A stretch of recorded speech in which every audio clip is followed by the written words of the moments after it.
really hard to put this into words. My family and I have started a business, and we've been struggling all along. All of a sudden,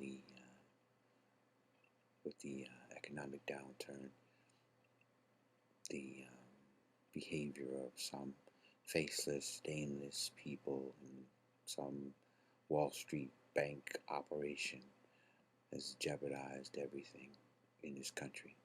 And the people like us, the little people, the small people, the little guy is being hurt. And we're on the verge of having our business shut down.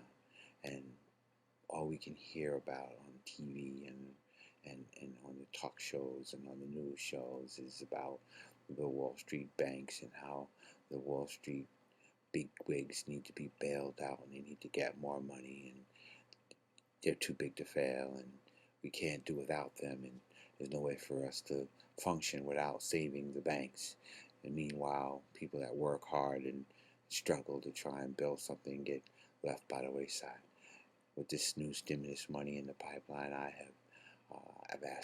inquired at local banks. I've sent messages to local politicians. I've even sent messages to the White House, and no one can seem to tell me how little guys, little people, small people, people like us can get access to stimulus money and the help that we need. And it is just creating a sense of anger. I'm hearing from people all throughout the community, and everyone is just getting madder and madder and madder. Q. Howard. I don't have to tell you things are bad. Everybody knows things are bad. It's a depression. Everybody's out of work or scared of losing their job. The dollar buys a nickel's worth. Banks are going bust. Shopkeepers keep a gun under the counter. Punks are running wild in the street, and there's nobody anywhere who seems to know what to do, and there's no end to it. We know the air is unfit to breathe, and our food is unfit to eat.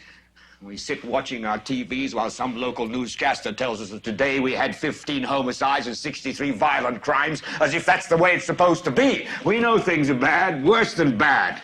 They're crazy. It's like everything everywhere is going crazy, so we don't go out anymore. We sit in the house, and slowly the world we're living in is getting smaller, and all we say is, please, at least leave us alone in our living rooms. Let me have my toaster and my TV and my steel-belted radios, and I won't say anything. Just leave us alone. Well, I'm not going to leave you alone. I want you to get mad. I don't want you to protest. I don't want you to riot. I don't want you to write to your congressman because I wouldn't know what to tell you to write. I don't know what to do about the depression and the inflation and the Russians and the crime in the street. All I know is that first, you've got to get mad. You've got to say, I'm a human being. God damn it. My life has value.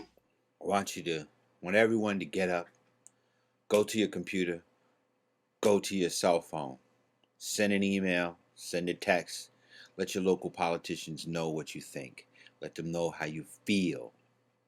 I don't know what to do about the depression and the inflation and the Russians and the crime in the street. All I know is that first, you've got to get mad. You've got to say, I'm a human being. God damn it. My life has value. So, I want you to get up now. I want all of you to get up out of your chairs. I want you to get up right now and go to the window, open it, and stick your head out and yell, I'm as mad as hell, and I'm not going to take this anymore. I want you to get up right now.